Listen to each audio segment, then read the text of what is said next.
இப்ப என்னவா சொல்றீங்க? உன் கடையில வாங்கின தேங்காய் அழுகல். அது இங்கேயே உடைச்சு பாக்குறது. வீட்டுல போய் உடைச்சதுல என்ன தப்பு? நான் கொடுத்த நல்ல தேங்காய் வீட்டுல வச்சுட்டு அழுகின தேங்காய் எடுத்துட்டு வந்து என்கிட்ட வேற தேங்காய் கேக்குறீங்களா? கேவலம் 1 ரூபா காசுக்கு என்ன ஏமாத்துறீங்களா? போங்கம்மா. நானா உன்னை ஏமாத்துறேன், நீதான் என்னை ஏமாத்துற. தெய்வம் உன்னை சும்மா விடாது.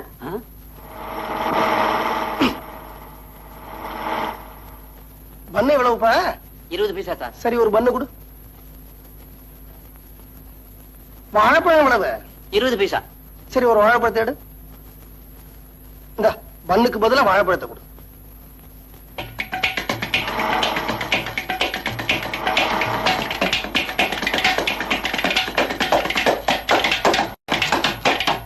வரட்டுமா? சார் காசு? எதுக்குப்பா காசு? வாழைப்பழம் சாப்பிட்டீங்களா? அத பண்ணுக்கு பதிலா தானப்பா கொடுத்த. அப்ப பண்ணு காசு? பண்ணத்தான் திருப்பி கொடுத்துட்டேனப்பா.